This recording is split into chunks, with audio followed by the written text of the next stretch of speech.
corrían los principios de la década del 80, si no me equivoco era del 84 al 85,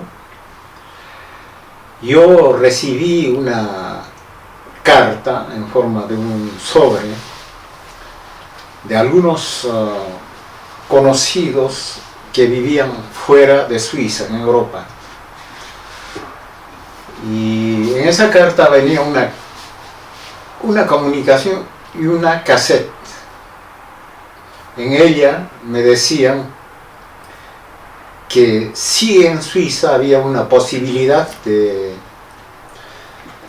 hacer cierta promoción a un grupo de músicos de música de protesta que venían de Lima. Y por aquellos entonces yo comencé a trabajar después de haber terminado mis estudios de posgrado y no tuve mucha atención a esta comunicación. Y María José, por entonces una gran amiga, antropóloga de la cultura peruana, madre de mi hija Alejandra, me dice: Nilo, escuchemos este cassette, ¿de qué se trata? Porque al principio yo creía, cuando hablaban de música de protesta, de música comprometida, era esa música que por aquellos años, tanto en el Perú como en Europa, se propalaban a base de cierta imitación de la música de protesta chilena, sobre todo aquella que nació en los años truncados de la Unidad Popular. Todos agarraban un charango, un bombo y una quena, y a eso llamábamos música protesta, también en el Perú. Y esto se reprodujo en Europa. Yo, particularmente, como persona individual, tenía ciertos, no diría conflictos, sino desacuerdos con este concepto de música de protesta peruana. Entonces, como les contaba, María José abre el sobre y pone la cassette para escuchar. Mi sorpresa, nuestra sorpresa, fue que por primera vez escuchábamos una verdadera música de protesta genuinamente peruana, porque todas las músicas que escuchamos eran huaynos en la voz de una cantante desconocida para mí hasta entonces, que era Martina Portocarrero, acompañado por un músico, guitarrista muy conocido, Antonio Gutiérrez, cuyos bordoneos de la guitarra andina son inconfundibles cuando acompaña grandes cantantes de la música andina, como fueron Nelly Munguía o el señor Edwin Montoya. Me caló hondo en el alma que por fin en el Perú había alguien que había empezado realmente a cantar una música de protesta, pero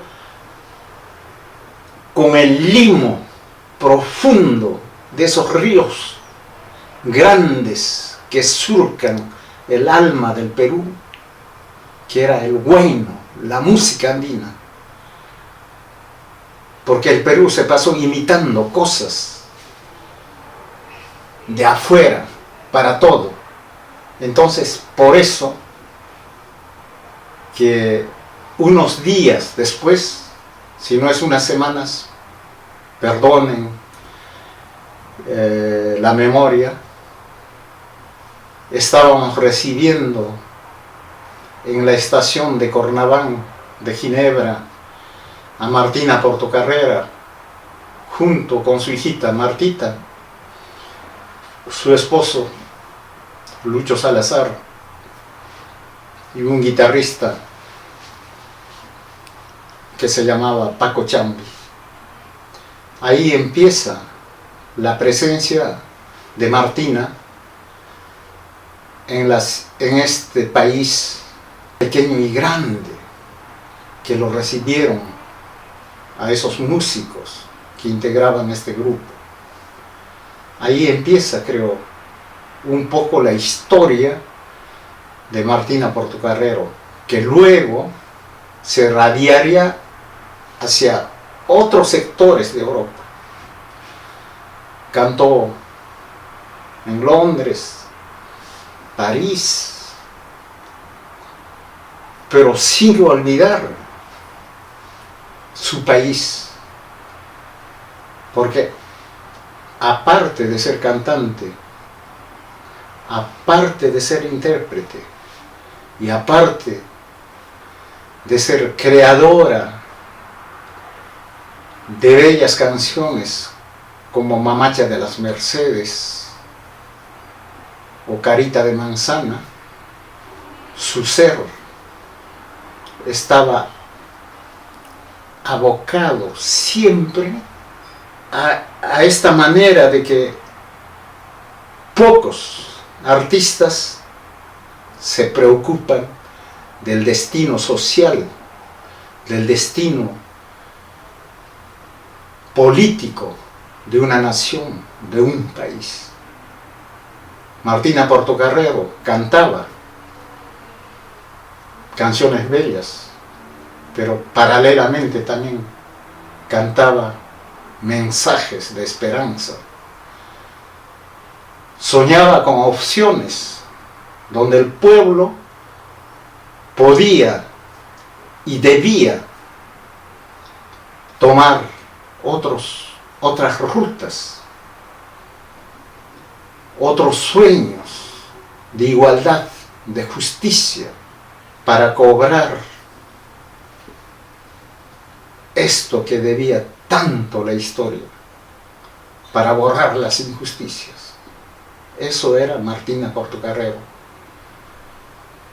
una mujer hecha de roca, de piedra, de greda, de esa greda que construimos desde milenarios, nuestros rostros, nuestro valor, nuestros caminos, nuestra vida. Eso era el mensaje, eso era en alguna forma el vector que el pueblo profundo, comprendió con las canciones y con la voz de Martina Portocarrero. Desde aquellos años en que encontré acá en Ginebra,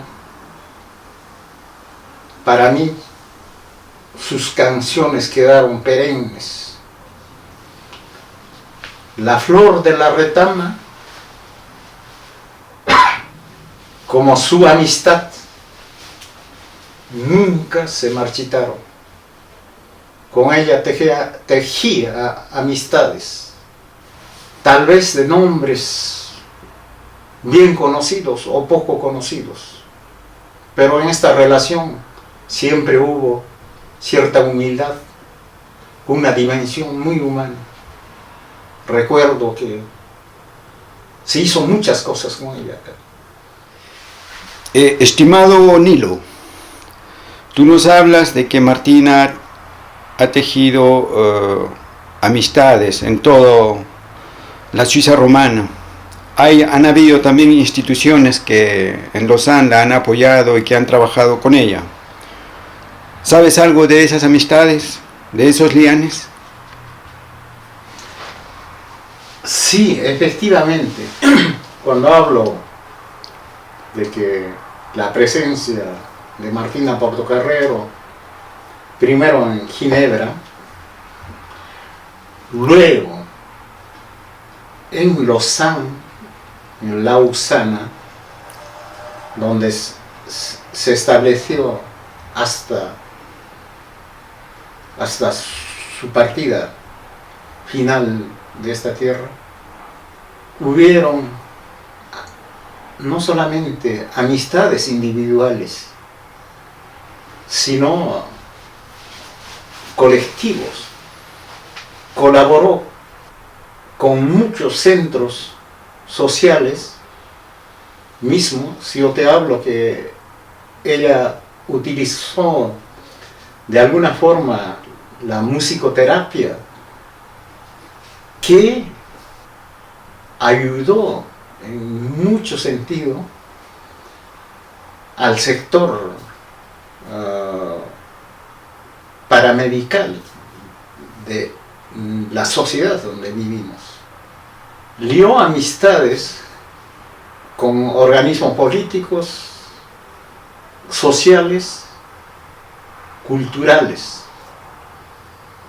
Entre ellos puedo mencionar sin una jactancia, más bien con una espontaneidad, ya que tú me has invitado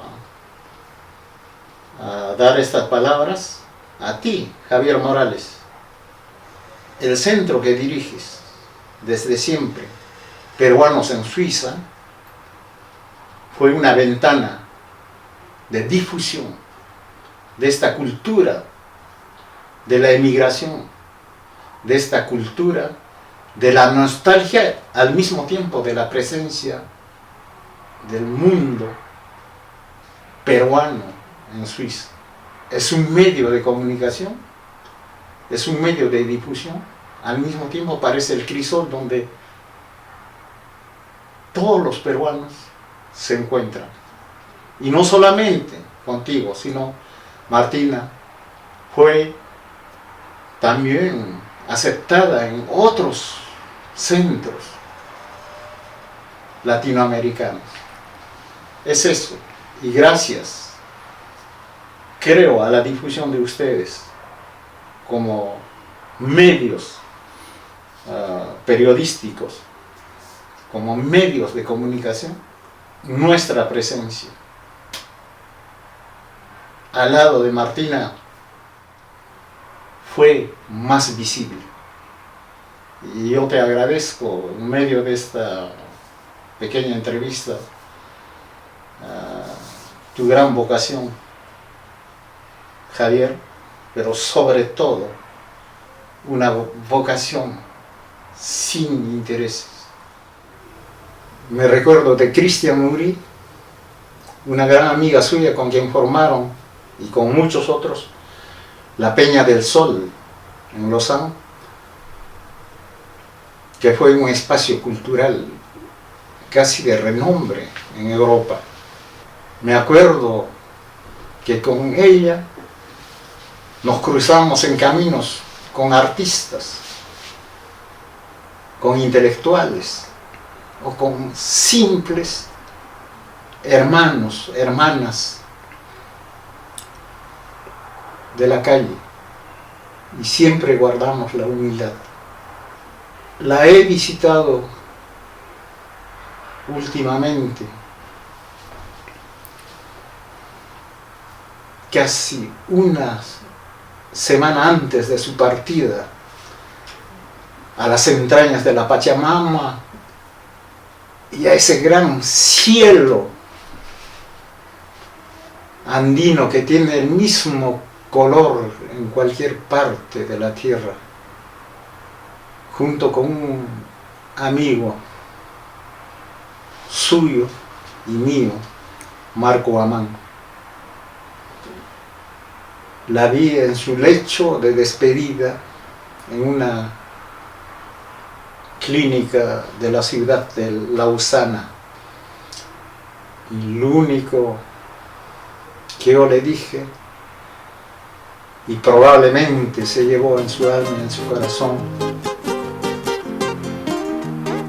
es esto: Martina, tú eres una estrella y las estrellas nunca mueren.